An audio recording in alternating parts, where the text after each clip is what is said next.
વીજ પોલની સમસ્યાને લઈને આંદોલન શરૂ થયું છે। મોરબીથી ટ્રેક્ટર રેલી નીકળી ગઈ છે। આવતીકાલે અમદાવાદ પહોંચશે, ત્યાં સભા થશે અને પછી ગાંધીનગર ગજવશે।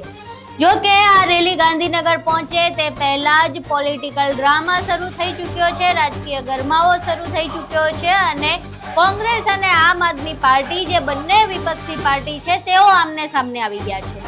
અમે બહુ સ્પષ્ટ શબ્દોમાં ના પાડી હતી કે ખેડૂતોની પીઠમાં ખંજર ભોંકનાર અને ખેડૂતોને દંડા ખવડાવનાર, ખેડૂતો ઉપર હળદર કાંડ કરનાર આમ આદમી પાર્ટી આરે અમે કોઈ કાર્યક્રમો નહીં કરીએ। તો પહેલા તો પાલભાઈ તમારે જાણવું જરૂરી છે કે આ લડાઈ ખેડૂતોની છે કે આ લડાઈ માત્ર ને માત્ર કોંગ્રેસ?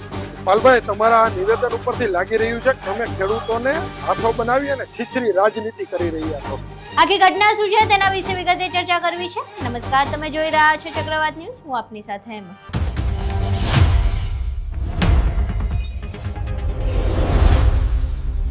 ગુજરાતમાં છેલ્લા ઘણા સમયથી વીજ પોલની સમસ્યાને લઈને ખેડૂતો વિરોધ કરી રહ્યા છે। ખેડૂતનું માલિકીનું ખેતર તેની મંજૂરી વગર, તેને યોગ્ય વળતર આપ્યા વગર પોલીસને હાથો બનાવીને ખાનગી વીજ કંપનીઓ જબરદસ્તી વીજ પોલ નાખી રહી છે।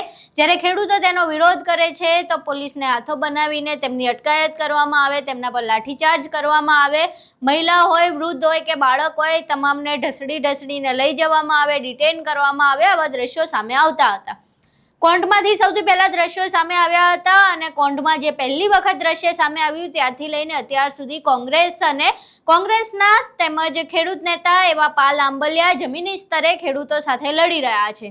જ્યારે પાલ આંબલિયા ખેડૂતો માટે લડતા હતા ત્યારે તેમણે એક જાહેરાત કરી હતી। 15 તારીખે ટ્રેક્ટર રેલીનું આયોજન કરવાની એવું કહ્યું હતું કે જો 15 તારીખ સુધીમાં આનું નિરાકરણ નહીં આવે તો અમે એક મોટી એવી ટ્રેક્ટર રેલીનું આયોજન કરશું અને બાદમાં ગાંધીનગર સુધી તેનો રેલો આવશે। હવે ટ્રેક્ટર રેલી મોરબીથી નીકળી ચૂકી છે, કાલે અમદાવાદ અને ત્યારબાદ ગાંધીનગર પહોંચશે, પરંતુ એ પહેલા એક રાજકીય ડખો ઊભો થયો છે કારણ કે આ આખા આંદોલનમાં આમ આદમી પાર્ટીની એન્ટ્રી થઈ છે।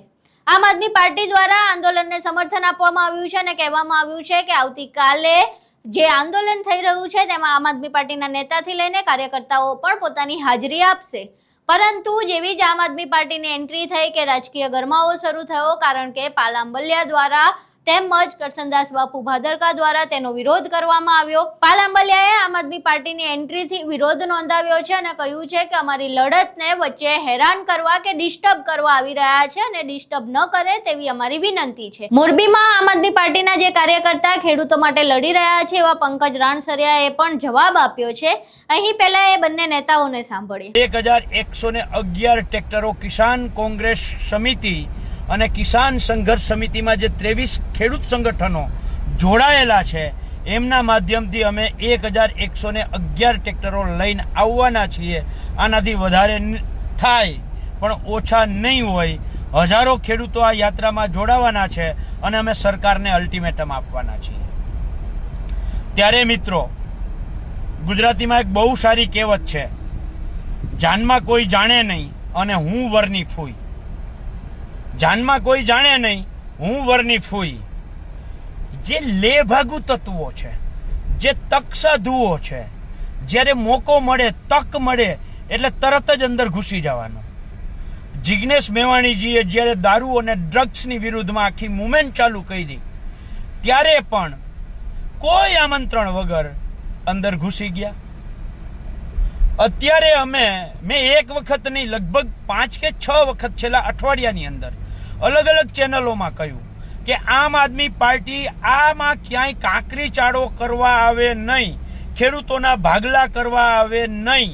અને અમે જ્યારે પ્રેસ કોન્ફરન્સ કરી અમદાવાદથી, એ પ્રેસ કોન્ફરન્સમાં બહુ સ્પષ્ટતા સાથે કહ્યું હતું કે ગુજરાતના અલગ અલગ જેટલા પણ ખેડૂત સંગઠનો છે, રાજકીય પક્ષો છે, એમાં ભાજપનો કિસાન સેલ, આમ આદમી પાર્ટીનો કિસાન સેલ અને ભાજપની ભગીની સંસ્થા RSS ની સંસ્થા ભારતીય કિસાન સંઘ સિવાયના તમામ રાજકીય પક્ષો અને તમામ ખેડૂત સંગઠનોને અમે આમંત્રણ આપીએ છીએ।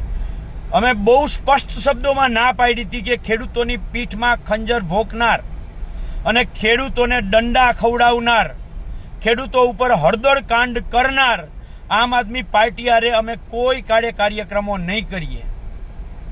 મિત્રો, છેલ્લા ઘણા સમયથી જે આ ખેડૂતોના ખેતરની અંદર, જે ખેડૂતોના કાળજારૂપી ખેતરની અંદર જે વીજ લાઈનોના જે થાંભલા આ જે કંપનીઓ દ્વારા ઠોકી બેસાડવામાં આવે છે, ઠોકી બેસાડવાનું એટલા માટે કહું છું કે આ જે ખેડૂતોના કાળજારૂપી ખેતરની અંદર તાનાશાહી સરકારના તંત્રને સાથે રાખી એક પણ રૂપિયો વળતર ચૂકવા વગર આ તાનાશાહી સરકારના તંત્રને સાથે રાખીને કંપનીઓ દ્વારા ખેડૂતોના ખેતર ખૂંદી ઉભેલા પાકને નુકસાન કરી અને ખેડૂતોની મંજૂરી લીધા વગર જે થાંભલાઓ નાખી દેવામાં આવે છે, એમના વિરુદ્ધની અંદર ખેડૂતોના દીકરા તરીકે, રાજકીય પાર્ટીના આગેવાનના નાતે ઘણા સમયથી અમે ખેડૂતો સાથે ખભે ખભો મિલાવી અને અમે આ લડાઈ લડી રહ્યા છીએ. કારણ કે આ લડાઈ ખેડૂતો માટેની છે, આ લડાઈ ખેડૂતોના હક માટેની છે.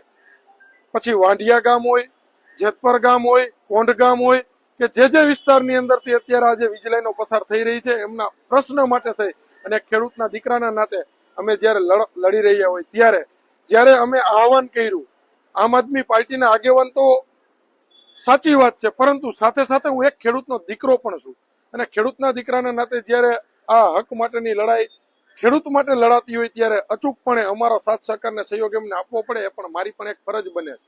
ત્યારે જયારે આમ આદમી પાર્ટીના ઘણા બધા નેતાઓએ પણ રાજકારણથી દૂર રહી, રાજકારણથી પર રહી અને ખેડૂત આગેવાન, ખેડૂતના દીકરાના નાતે જયારે આ ખેડૂતોને સમર્થન જાહેર કર્યું ત્યારે કોંગ્રેસના અમુક નેતાઓના પેટમાં તેલ રેડાયા.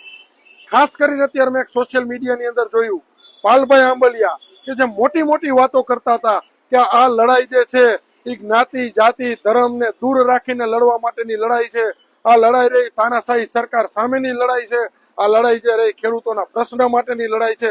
તો આ પાલભાઈને હું મીડિયા માધ્યમ થકી કહેવા માંગુ છું કે પાલભાઈ, આ તમારી જે મોટી મોટી બણગા ફૂંકવા વાળી જે વાતો હતી ક્યાં ગઈ? કારણ કે અત્યારે મેં તમારા સોશિયલ મીડિયાના પ્લેટફોર્મ ઉપરથી મેં એવું સાંભળ્યું કે આની અંદર કોઈ સ્પેશિયલ ભાજપ હોય, આમ આદમી પાર્ટી હોય કે એમના કોઈ નેતાઓને ના આવું તમારું સ્પષ્ટીકરણથી તમારો આવો સંદેશ મેં અત્યારે સાંભળ્યો છે. તો અત્યારની જે આ લડાઈ છે એને તમે પ્રાઇવેટીકરણ કરી, પક્ષપાત ઉભો કરી અને ખેડૂતોને ગુમરાહ કરી અને તમે તમારી પ્રાઇવેટ કોંગ્રેસ પાર્ટીના રોટલા શેકી રહ્યા છો. કારણ કે જયારે આ લડાઈ લડવા માટે થઈને તમે નીકળ્યા હોય અથવા અમે નીકળ્યા હોય ત્યારે ખેડૂતના આગેવાન, ખેડૂતના દીકરાના નાતે આપણા તમામની ફરજ બને છે કે આ જે બેરી મૂંગી સરકાર રહી એને આપણે બધાએ સાથે મળી અને એને જગાડવી જોઈએ, એને ઢંઢોળવી જોઈએ અને ખેડૂતના હક માટે આપણે બધાએ સાથે લડવું જોઈએ. તેમ છતાં પણ આજે જયારે તમે આજે છીછરી રાજનીતિ કરી રહ્યા છો ને, એ સર્વે ગુજરાતના 54 લાખ ખેડૂતો જાણી ગયા છે. એટલે પાલભાઈ, હું તમને સ્પષ્ટ કહેવા માંગુ છું, આ લડાઈ એક ખેડૂતના દીકરાના નાતે અમે પણ લડવા માટે સાથે છીએ, અમે પણ લડવા માટે મક્કમ છીએ અને મોરબી જિલ્લો નહીં પણ ગુજરાતની અંદર કોઈ પણ ખેડૂતને જો અન્યાય થતો હશે, કોઈ પણ ખેડૂતોના ખેતરની અંદર પરાણે થાંભલાઓ નખાતા હશે તો એમના માટે અમે ભૂતકાળની અંદર પણ લડ્યા છીએ, વર્તમાનમાં પણ લડી રહ્યા છીએ અને ભવિષ્યની અંદર પણ અમે લડવાના છીએ. આ લડાઈ અત્યારની જે સરકાર રહી તાનાશાહી એની સામેની લડાઈ છે, નહીં કે કોઈ પક્ષપાત માટેની લડાઈ. તમે જ બોલ્યા છો કે 18 વર્ષને સાથે લઈને લડવું જોઈએ. અત્યારે તમારી જે ડાઈનું જે દાપણ હતું ક્યાં ગયું? જયારે તમે તમારા સોશિયલ મીડિયાના પ્લેટફોર્મ પરથી એવું કહેવા માંગો છો જે કોઈ પાર્ટીના આગેવાનો આવી જશે, આમ છે, ફલાણું છે, ઢીકણું છે, આ રીતના તમે જે લોકોને ગુમરાહ કરી રહ્યા છો, તો પેલા તો પાલભાઈ તમારે જાણવું જરૂરી છે કે આ લડાઈ ખેડૂતોની છે કે આ લડાઈ માત્ર ને માત્ર કોંગ્રેસની છે? આ લડાઈ પાલભાઈ કોંગ્રેસની નથી, આ લડાઈ ખેડૂતના હક અપાવવા માટેની લડાઈ છે. આ તમામ ખેડૂતના દીકરાઓને સાથે મળીને લડવી જોઈએ અને તમામ ખેડૂતના દીકરાઓ કોઈ પણ પક્ષ, કોઈ પણ પાર્ટીની અંદર હોય, અત્યારે ખેડૂતના હક માટે, ખેડૂતના વિશ્વાસ માટે, ખેડૂતને ન્યાય અપાવવા માટે, પછી સત્તાધારી પક્ષનો હોય તો પણ ભલે, આમ આદમી પાર્ટીનો હોય તો પણ ભલે કે કોંગ્રેસનો હોય તો પણ ભલે, પણ ખેડૂતના દીકરાના નાતે કોઈ પણ વ્યક્તિ જો કઈ સાથ સહકાર ખેડૂતને દેવા માટે આવે ને તો એમને વધાવવો જોઈએ અને આપણે બધા સાથે મળી ખંભે ખંભો મિલાવી અને આ લડાઈ લડવી જોઈએ, નહીં કે આની અંદર પક્ષપાત કરી. પાલભાઈ, તમારા આ નિવેદન ઉપરથી લાગી રહ્યું છે કે તમે ખેડૂતોને હાથો બનાવી અને છીછરી રાજનીતિ કરી રહ્યા છો અને ક્યાંક ને ક્યાંક અત્યારે જે ખેડૂતો જે 15 તારીખનું જે આંદોલન કરી રહ્યો છે એને ક્યાંક ને ક્યાંક તમે તોડવાના પ્રયાસો કરી રહ્યા છો. આવી હલકી રાજનીતિ ખેડૂતોને ખંભે બંદૂક રાખીને ક્યારેય ન થવી જોઈએ. જય જવાન, જય કિસાન. હવે તમે પાલ આંબલિયાને પણ સાંભળ્યા અને આમ આદમી પાર્ટીના નેતાને સાંભળ્યા, બંને એકબીજા ઉપર પ્રહાર કર્યા છે. હવે જે ખેડૂતોનું આંદોલન હતું, જે ખેડૂતો માટે અમે એવું માનતા હતા કે જો કદાચ બંને વિપક્ષી પાર્ટી સત્તા અને ખુરશીની બદલે ખેડૂતો માટે, તેમની સમસ્યા માટે એક થાય છે ને ત્યારે ગઠબંધન કરે છે, તો આ ગુજરાતના ઇતિહાસ માટે ખૂબ જ સારું ઉદાહરણ કહેવાય, લોકતંત્ર માટે ખૂબ જ સારું ઉદાહરણ કહેવાય. પરંતુ અમે ખોટા પડ્યા, કારણ કે હજુ તો રેલી અમદાવાદ પહોંચે એ પહેલા જ એક રાજકીય ડખો શરૂ થઈ ચૂક્યો છે.